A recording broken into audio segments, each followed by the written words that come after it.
बिस्मिल्लाहिर्रहमानिर्रहीम अस्सलामु अलैकुम वरहमतुल्लाहि वबरकातुहू। आज की ताज़ा तरीन बड़ी खबरों से इस व्लॉग का आगाज करेंगे। सबसे पहले हेडलाइंस आपके सामने रखेंगे। रूस, चीन, अमेरिका और यूरोप के दरमियान जारी जंग फैलती जा रही है। रूस का एक और जंगी जहाज तबाह हो चुका है। रूस के शदीद हमले रिपोर्ट हो रहे हैं, जिसमें रूस ने 500 से ज्यादा ताकतवर बमबार, ड्रोन्स और मिसाइल यूक्रेन पर दाग दिए हैं। रूस की तेल की सलाहियत को ख़त्म किया जा रहा है। अमेरिका से यूक्रेन ने टोमोहाक मिसाइल मांगे हैं ताकि रूस के अंदर हमले हो सकें, और रूस ने अपनी फौजें यूरोपीय बॉर्डर्स पर भेजना शुरू कर दी हैं। रूस और अज़रबैजान के दरमियान जहाज़ गिराने के मामले पर जो तनाव था वो ख़त्म हो रहा है, और चीन और रूस के दरमियान फौजी अस्करी ताल्लुकात बढ़ चुके हैं। शुमाली कोरिया और चीन के दरमियान और रशिया के दरमियान इत्तिहाद मजबूत हो रहा है। वेनेजुएला के खिलाफ अमेरिका लश्कर कशी करना चाहता है।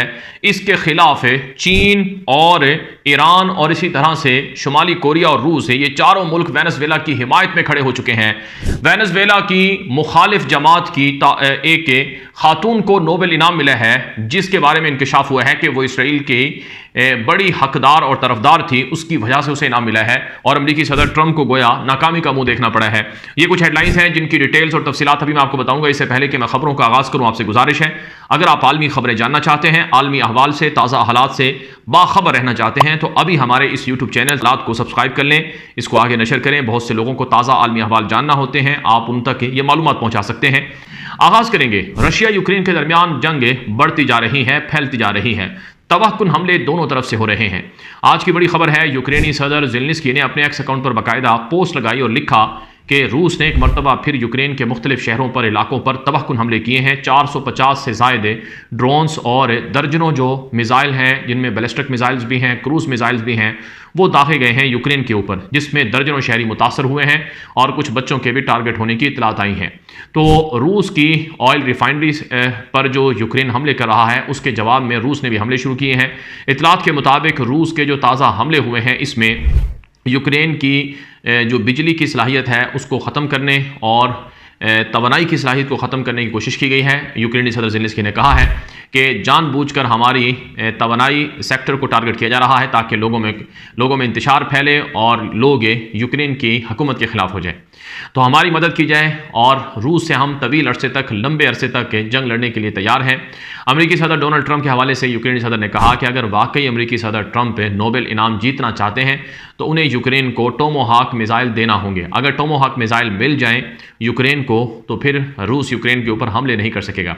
याद रहे, अमेरिका की तरफ से धड़ाधड़ असलहे की खेप यूक्रेन को मिल रही है। अगरचे अमेरिका बरह रास्त असलहा बहुत कम यूक्रेन को दे रहा है, लेकिन ज़्यादातर असलहा जर्मनी के ज़रिए से, पोलैंड के ज़रिए से और बाकी यूरोपियन नाटो कंट्रीज़ जो कि यूक्रेन की इत्तिहादी हैं, उनके ज़रिए से यूक्रेन को मिल रहा है। तो अब तक के अरबों डॉलर का असलहा यूक्रेन के अगेंस्ट इस्तेमाल हुआ है, लेकिन फिर भी यूरोपीय ममालिक और नाटो कंट्रीज़ यूक्रेन के ऊपर रशिया के हमलों को नहीं रोक पाए हैं।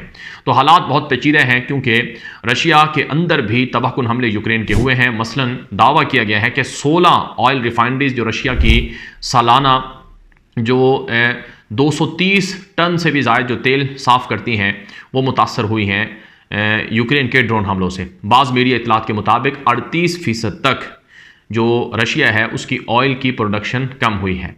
और इस हवाले से दमास्को टाइम्स के अंदर एक तवील रिपोर्ट में दावा किया गया है कि अगरचे ये थोड़ा मुबालगा आराई पर मबनी दावा है, लेकिन 10 से 15% कम से कम भी यूक्रेन के ड्रोन हमलों से रशियन ऑयल प्रोडक्शन कम हुई है।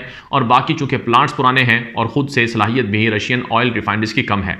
खुलासा ये है कि रशिया को माशी तौर पर कंगाल करना बहुत बड़ा हदफ है। रशिया का जब तेल ख़त्म हो जाएगा, जब रशिया से दुनिया तेल नहीं लेगी, जब रशिया दुनिया को गैस नहीं बेचेगा, माशी तौर पर कंगाल होगा।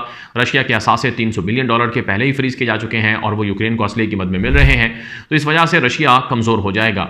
लेकिन रूसी सदर व्लादिमीर पुतिन कहता है कि रशिया बहुत ताकतवर है, यूरोप से जंगें लड़ने का तजर्बा रखता है। माजी में रशिया ने यूरोप से कई जंगें लड़ी हैं और उन जंगों में बेहतरीन तजर्बा हमें हासिल है।